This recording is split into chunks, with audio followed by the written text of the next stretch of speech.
Le monde est-il le fruit du hasard ou de la nécessité? Alors dans cette question, je m'arrête au mot monde, parce que je ne sais pas ce que c'est le monde. Est-ce que c'est le monde, euh, par exemple, le système planétaire? Est-ce que c'est la Terre?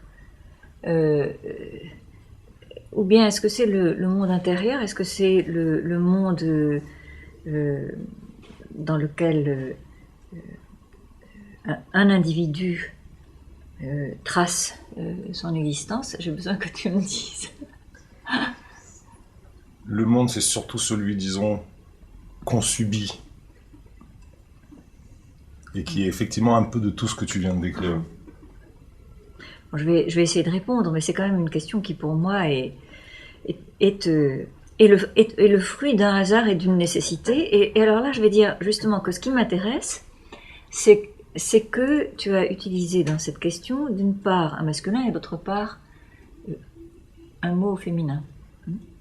Alors automatiquement, oui, je dirais que tout ce qui est fruit de un et une. C'est-à-dire donc, disons, du hasard et de la nécessité. On pourrait presque traduire en disant c'est toujours le fruit du hasard. Alors parlons du hasard génétique, mais aussi du hasard masculin et de la nécessité féminine. C'est inévitable.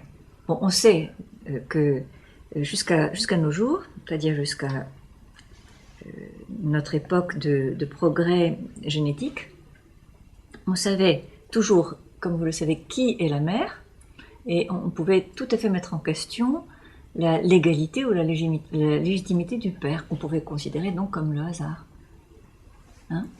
Voilà.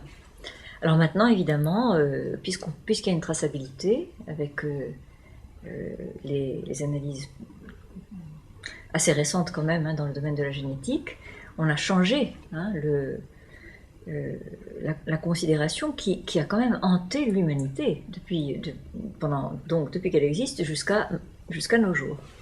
Et comme le disait James Joyce, la paternité est une fiction légale. Voilà. Eh bien, disons que le monde, c'est ça, que c'est le fruit d'une fiction légale et d'une nécessité, et de nombreuses nécessités naturelles. Et quoi répondre alors quand on dit il n'y a pas de hasard? Tous les gens qui ont cette croyance populaire. Alors on répond ce que dit Mallarmé, jamais un coup de dé n'abolira le hasard.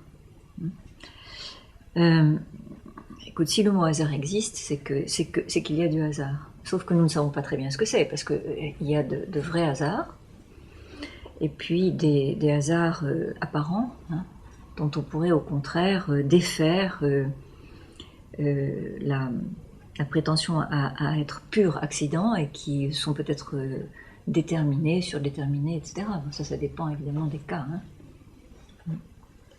Il y a bien sûr du hasard.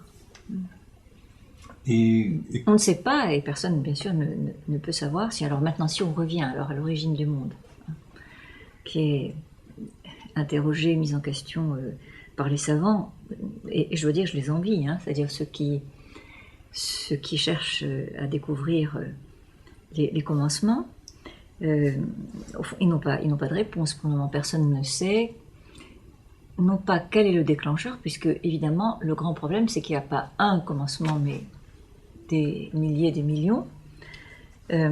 Enfin, il y a dans ces commencements de la Genèse, enfin dans cet engendrement de l'univers, il y a un facteur hasard. Maintenant, quelle est son étendue, ça on peut pas le calculer. Enfin, peut-être qu'un jour on arrivera à le calculer, mais pour le moment, non. Voilà. Alors, est-ce que le hasard serait pour nous une façon de nommer quelque chose qui est un juste inconnu alors? Mais bien sûr, écoute, on sait qu'il y a eu, et je trouve ça extraordinaire, des naissances, des apparitions, disons, de différentes époques de la vie, et puis des disparitions. On sait qu'à partir d'un certain moment qui remonte à des millions de millions d'années, on sait qu'il y a eu une extinction d'une certaine époque, et cette extinction elle a été produite par une sorte de jonction de rassemblement, de hasard négatif. Enfin, négatif ou positif, parce qu'après tout, bon, une espèce s'éteint, un monde s'éteint, un autre surgit.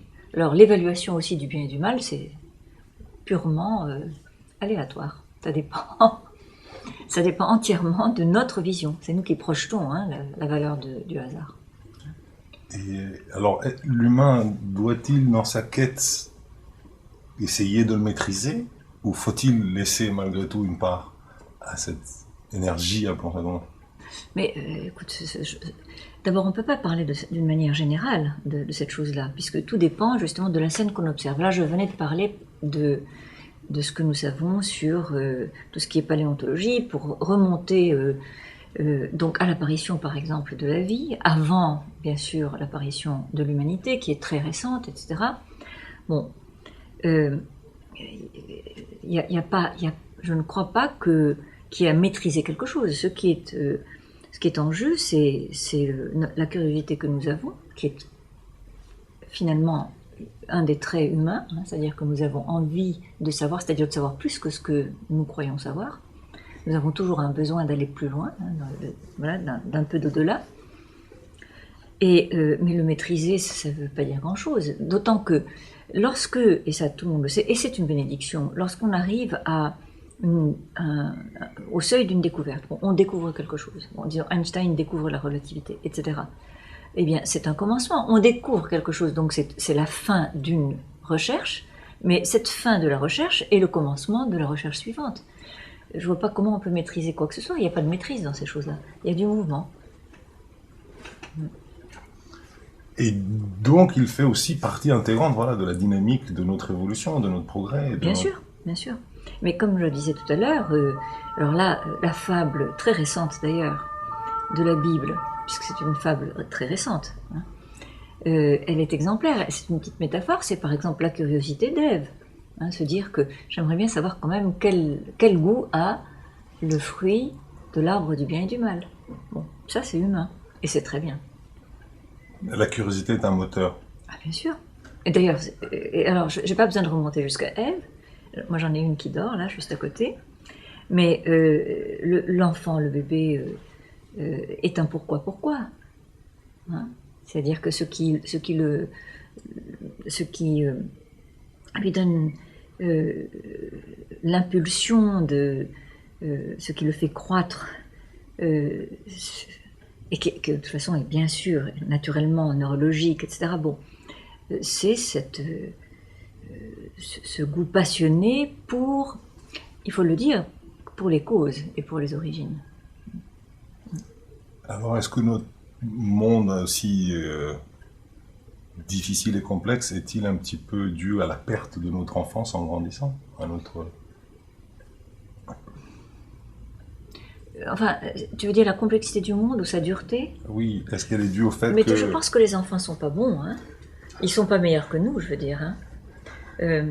Mais par contre, l'enfance dispose de quelque chose dont malheureusement nous ne disposons plus. C'est une puissance extraordinaire, parce qu'il se développe avec des forces dont on sait qu'elles s'arrêtent à l'adolescence. Hein. Les enfants, c'est des champions, c'est des héros. Ça, on aimerait bien être toujours un enfant. Alors moi, je dirais plutôt que lorsque quelqu'un continue à créer, c'est parce que l'enfant, lui, est encore vivant, mais c'est assez rare. Les créateurs sont des grands enfants. Ah oui, c'est des enfants, bien sûr. Et un enfant est un créateur, à moins qu'on l'ait tué, hein, parce que ça arrive aussi. Mais bon, sinon, il n'est pas plus créateur qu'un enfant.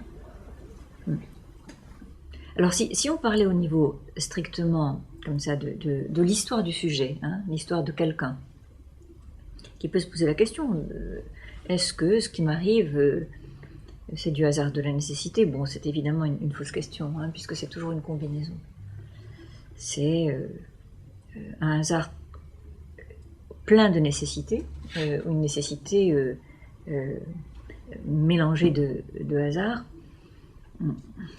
On peut se dire que les rencontres, par exemple, les rencontres déterminantes, qui changent un destin, qui font que tout d'un coup, hop, on va obliquer, apparaissent très souvent, peuvent nous apparaître comme des sortes de moments miraculeux. Par exemple, dans l'amour, on se dit ce genre de choses. Hein. Bon. Et en même temps, c'est un peu vrai. Mais ce qui est vrai, c'est plutôt que, enfin, ce qui fait le miracle, si je peux dire, c'est que quand quelque chose, quand une combinaison féconde se présente, se propose, finalement, il faut ne pas la manquer.